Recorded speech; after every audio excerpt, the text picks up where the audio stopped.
हरि नाम ही हरि नाम यही हरि नाम ही हरि नाम यही जग के मंगल की आरती पापियों को पाप से है नारती श्री भागवत भगवान की है आरती पापियों को पाप से है नारती ये शांति गीत पावन पुनीत पापों को मिटाने वाला हरि हर्ष कराने वाला ये शांति गीत पावन पुनीत पापों को मिटाने वाला हरि हर्ष कराने वाला ये सुख करनी है दुख हरनी है सुख करनी है दुख हरनी श्री मधुसूदन की आरती पापियों को पाप से है परमात्मा का चिंतन करो, प्रत्येक क्षण में भगवान का चिंतन करो, कोई भी क्षण कोई भी श्वास आपका व्यर्थ न जाए।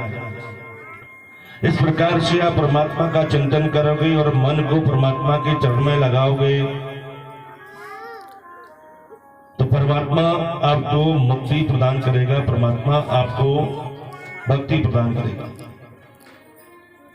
तो परीक्षित का दूसरा प्रश्न था कि महाराज जी बताइए, मन तो बड़ा चंचल है, मन हमारे बस में नहीं है, मन को हम कैसे अपने बस में करें?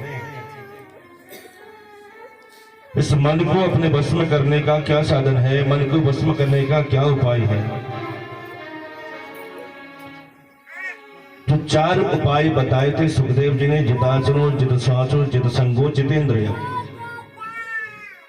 जितासनो जित श्वासो, सबसे पहले अपने आसन को जीतना है, अपने श्वासों को जीतना है, प्राणायाम करना है, अपने संग को जीतना है और अपने इंद्रियों को अपने बस में करना है। और इतनी चीज अगर हम करना प्रारंभ करेंगे तो धीरे धीरे ये मन हमारे बस में हो जाएगा, न कि हम मन के बस में।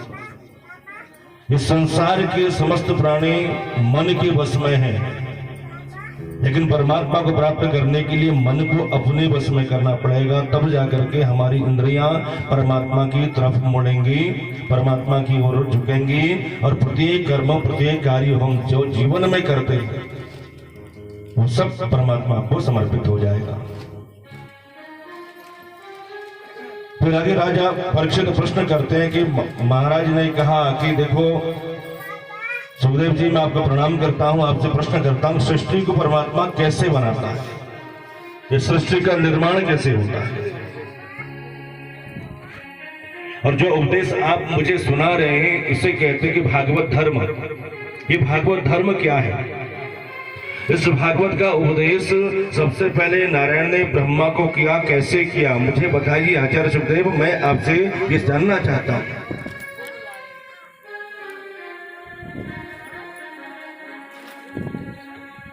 आचार्य सुखदेव जी ने कहा कि राजन, सारी सृष्टि को पहले, ये जो सृष्टि है संसार है, इसमें पहले कुछ भी नहीं था। स्थावर जंगम अंडज उद्भिज स्वेदज जरायज, बिल्कुल कुछ भी, कोई भी सृष्टि नहीं थी, कोई भी प्राण नहीं था, कोई भी जीव नहीं था। एक बार जब परब्रह्म परमात्मा के मन में विचार आया कि मैं एक से अनेक हो जाऊं।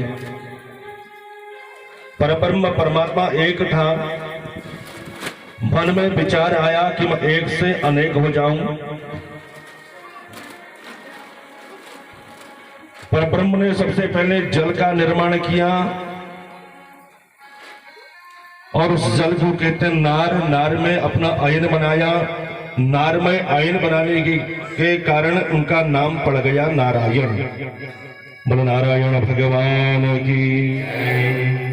परमात्मा ने जल में अपना घर बनाया, अपना निवास बनाया, नाम पड़ गया नारायण। शेष सैया में विराजमान हुए और परमात्मा ध्यान में बैठे, ध्यान में लीन थे। उनकी नाभि कमल से एक कमल उत्पन्न हुआ, उस कमल दल में, उस कमल के पुष्प में एक चतुर्मुखी ब्रह्मा जी का प्रादुर्भाव हो गया, ब्रह्मा जी का प्राकट्य हुआ। ब्रह्मा जी के जन्म से ही 4 मुख थे, उनको चारों ओर देखने की, अलग अलग जगह देखने के लिए अपने सर को, अपने गर्दन को घुमाने की आवश्यकता नहीं पड़ती थी, वो चारों ओर एक बार में देख सकते थे। चारों ओर ब्रह्मा देखने लगे कि मेरा जन्म कहाँ से हुआ, मेरा जनक कौन है, मेरा पिता कौन है, मैं कहाँ से आया हूँ और क्यों आया हूँ। ब्रह्मा जी को कुछ समझ में नहीं आया तो उन्होंने क्या किया, उस कमल के दंड में, उस कमल की नाल में नीचे ऊपर दौड़ने लगे, कई चक्कर लगा दिए, हजारों वर्षों तक जब नीचे ऊपर चलते रहे, लेकिन उन्हें अंदाज नहीं आया, पता नहीं लगा कि मेरा जनक कौन है, मेरा पिता कौन है, मैं कहां से आया।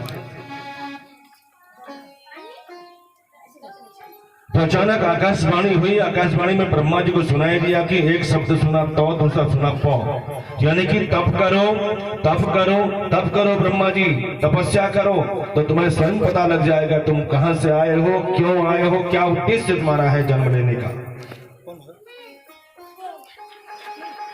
तो ब्रह्मा जी ने कई हजार वर्षों तक तप किया। अब तप करने के बाद भगवान नारायण ब्रह्मा जी के सामने प्रस्तुत हुए, भगवान नारायण प्रकट हुए और ब्रह्मा जी ने उनको प्रणाम किया। तो भगवान नारायण ने ब्रह्मा जी का हाथ पकड़ लिया और कहा कि आज से मैं तुम्हें विधाता बनाता हूं, मैं तुम्हारा जनक हूं, मैंने तुम्हें उत्पन्न किया है, तुम्हें विधाता बनाता हूं। विधाता यानी सारे संसार का मालिक, सारे संसार का मालिक बनाता हूं। मैं तुम्हें आज्ञा देता हूं कि सृष्टि का विस्तार करो, सृष्टि की रचना करो। भगवान नारायण ब्रह्मा को उपदेश करते हैं कि सृष्टि में बनने से पहले, बनने के बाद और बिगड़ने के बाद भी मेरा ही अस्तित्व रहता है। मान लीजिए आप मुझे 1 किलो सोना दे दीजिए, आपने कहा लीजिए महाराज ये सोना, तो हमने सोने के 50 टुकड़े बना दिए। जो पहले भी सोना था 50 टुकड़े बन गए, वो भी सोना ही रहा। उन 50 टुकड़ों से हमने एक से नथनी बना दी, एक से कुंडल बना दिया, इससे कंगन बना दिया, नाना प्रकार के जेवर बना दिए। तो एक जेवर उठाया, आपसे कहा क्या है, आपने कहा कंगन है, लेकिन कंगन है तो सोना ही। जो पहले भी सोना था, जेवर बनने के बाद भी सोना रहा।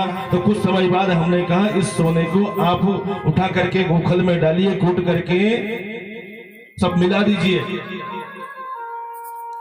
तात्पर्य क्या बचा, सोना।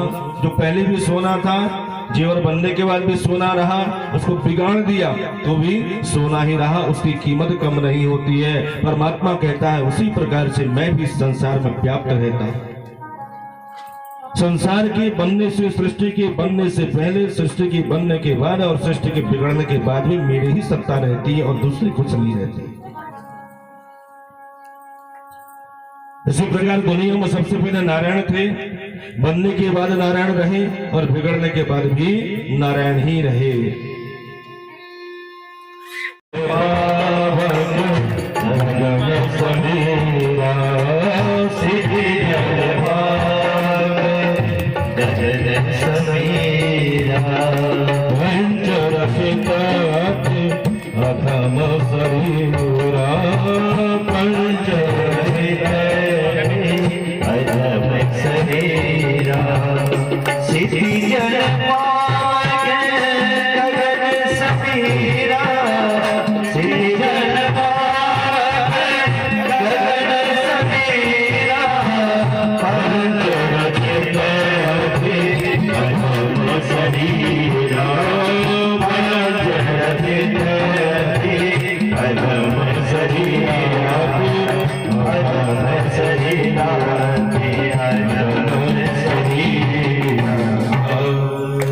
ये 5 तत्व है।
करता है मेरा मेरा यह तो तेरा मकान नहीं, तू करता है मेरा मेरा यह तो तेरा मकान नहीं, तू करता है मेरा मेरा यह तो तेरा मकान नहीं, झूठे जग में फंसा हुआ है वह सच्चा इंसान नहीं, झूठे जग में फंसा हुआ है वह सच्चा इंसान नहीं, झूठे जग में फंसा हुआ है वह सच्चा इंसान नहीं, मेरा दो दिन का है,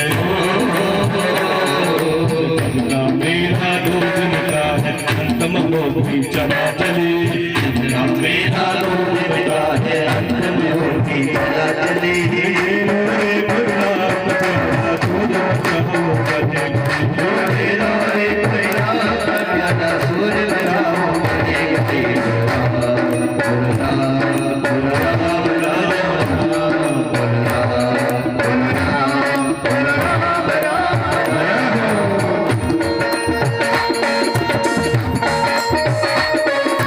पांच वर्ष का बालक भगवान को कैसे प्राप्त करता है। प्रियव्रतोत्तान पादौ शतरूपापते सुतौ वासुदेवस्य कलया रक्षायां जगतः स्थितौ। प्रियव्रत और उत्तानपाद दो पुत्र हैं। उत्तानपाद की पत्नी का नाम है सुनीति। एक दिन उत्तानपाद वन में जंगल में शिकार करने के लिए गए और वहां उन्होंने एक स्त्री को देखा, एक नारी को देखा जिसका नाम था सुरुचि। सुरुचि को देख करके उसके साथ विवाह करने का मन हुआ और उन्होंने गंधर्व विवाह पद्धति के साथ में उस सुरुचि के साथ में राजा उत्तानपाद ने विवाह कर लिया। सुरुचि को विवाह करके जंगल से घर लेकर के आए। जब घर लेकर के आए तो सुरुचि ने देखा दूसरी पत्नी को, तो राजा से पूछा ये कौन है। राजा ने कहा ये मेरी पहली पत्नी है, इसका नाम है सुनीति। सुरुचि ने राजा से कह दी कि महाराज अगर ये घर में रहेगी तो मैं नहीं रहूंगी, मैं चले जाऊंगी। सुरुचि के प्रेम में राजा इस प्रकार से आकर्षित थे कि सुरुचि की बात को मान करके उन्होंने सुनीति को घर से निकाल दिया। वो सुनीति उस वक्त भगवान की कृपा से गर्भवती थी। सुंदर एक बालक गर्भ में उनके पल रहा था और सुनीति ने उस राज्य में ही एक किनारे में जाकर के पर्ण कुटी बनाई, एक घास फूस की झोपड़ी बनाई, उस कुटिया बना करके उस कुटिया में रहने लगी और समय आने पर उन्होंने एक सुंदर से बालक को जन्म दिया जिसका नाम रखा ध्रुव। देखो शास्त्र कहते हैं होनहार विरमान के लखत चिकने पात, मतलब जो पौधा होनहार होता है ना, जो पेड़ उसके जो बचपन में पत्ते देखेंगे इतने चिकने चुपड़े होते हैं, बहुत सुंदर होते हैं। वो बहुत समझ लेना चाहिए कि वृक्ष बहुत सुंदर होगा, बहुत अच्छा फलदार होगा, बहुत बढ़िया होगा। वही आज ध्रुव के साथ में हो रहा है। छोटा सा बालक है लेकिन इतना सुंदर है, इतना तेजस्वी है, इतना माँ का भक्त है, इतना आज्ञाकारी है कि पूछिए मत।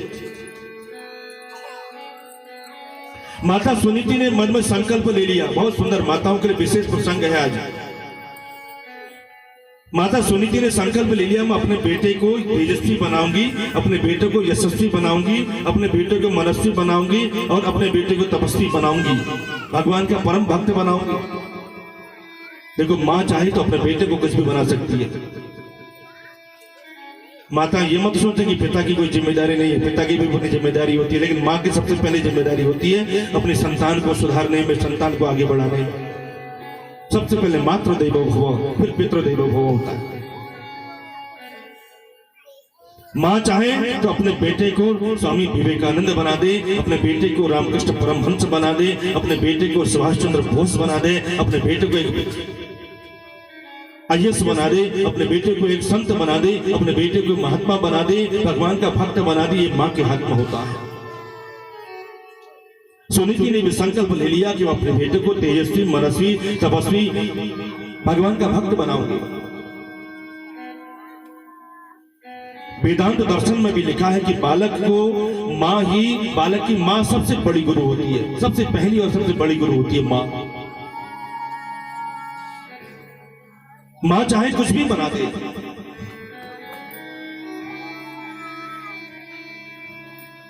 देखो बालक को संत महात्मा कैसे बनाते हैं? संत महात्मा का मतलब क्या है? कोई संत कोई गेरुए कपड़े पहन करके आ जाए उसे संत कहते हैं क्या? या कोई लंबी चौड़ी दाढ़ी बाल रख करके त्रिपुंड लगा करके बदन में राख लपेट करके आ जाए उसे संत कहते हैं? संत आप भी हो सकते हैं, संत हम भी हो सकते हैं, संत कोई भी व्यक्ति संत हो सकता है। संत की परिभाषा क्या है? संत किसी रंग का नाम नहीं है, संत किसी वस्त्र का नाम नहीं है, संत किसी वेशभूषा का नाम नहीं है। संत है मन का नाम, जो मन से संत है, जो मन से शांत है, जो मन से भगवान का भक्त है, परम भगवान का आराधक है, वो संत है। जिसका कर्म अच्छा है, जिसका मन अच्छा है, जिसका धर्म अच्छा है, जिसकी नीति अच्छी है, वो संत है। वो आप भी बन सकते हैं, हम भी बन सकते हैं, कोई भी संसार का व्यक्ति बन सकता है। तो चोले का नाम, गिरवे कपड़े का नाम संत नहीं है। इसलिए कहने का भाव है कि मां चाहे अपने बच्चे को कुछ भी बना सकती है। सुल्ताना डाकू की कथा आप लोगों ने शायद सुनी होगी। जब बचपन में सुल्ताना डाकू बहुत छोटा था तो स्कूल से कुछ चुरा करके लाया। माँ ने कहा शाबाश बेटा तुमने बहुत अच्छा किया, ऐसी शाबाशी दी। एक दिन छोटी सी चीज चुराई, दूसरे दिन बड़ी चुरा गई, फिर किसी ने ऐसे करते करते सुल्ताना डाकू बन गया। जब उसको मृत्यु दंड मिला, कारागार में बंद कर दिया गया, पूछा गया तेरी अंतिम इच्छा क्या है? बोला मुझे अपनी माँ से मिलना है। माँ को बुलाया गया और माँ से कहा माँ इधर आ, तेरे कान में मुझे कुछ कहना है। जैसे ही माँ अपने कान को लेकर के उसके पास गई तो उसने जोर से माँ के कान को काट लिया, खून निकाल दिया, रक्त बहने लगा। बोला बेटा, उत्तानपाद कहते हैं जीव को, और उत्तानपाद मैं उत्तानपाद हूँ, आप भी उत्तानपाद है। प्रत्येक उत्तानपाद की दो पत्नियां होती है, सुनीति और सुरुचि, अच्छी नीति और अच्छी रुचि। राजा उत्तानपाद अपनी सुरुचि के पुत्र उत्तम को गोद में लेकर के बैठे हुए हैं और उतने में 4 वर्ष का जो ध्रुव है वो तोड़ करके आया और अपने पिताजी की गोद में बैठने लगा। जैसे ही गोद में चढ़ने लगा तो ध्रुव की जो सौतेली माँ थी उसने तुरंत ध्रुव का हाथ पकड़ के नीचे पटक दिया। बोला कहाँ जाते हो? बोला अपने पिताजी की गोद में बैठने जा रहा हूँ।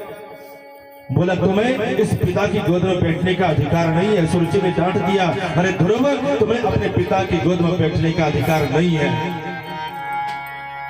बोला क्यों? कि मेरे पिता नहीं है। बोला अवश्य आप तुम्हारे पिता हैं, लेकिन मैं तुम्हारी माता नहीं हूं। अगर तुम्हें अपने पिता की गोद में बैठ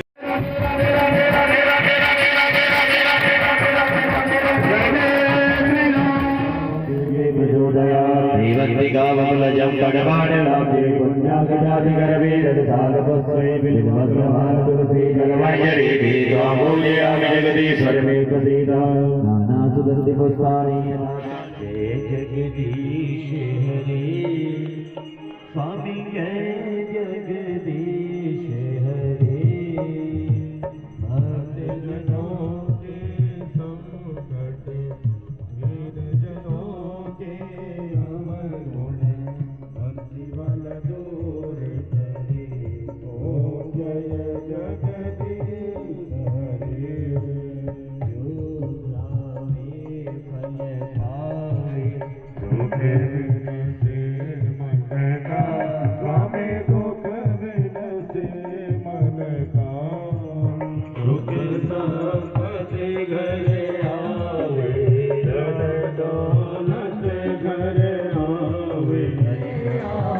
मेरी माँ को टीका लगा जाओ, मेरी माँ को टीका लगा जाओ, मेरी भोली भाली मैया को, मेरी भोली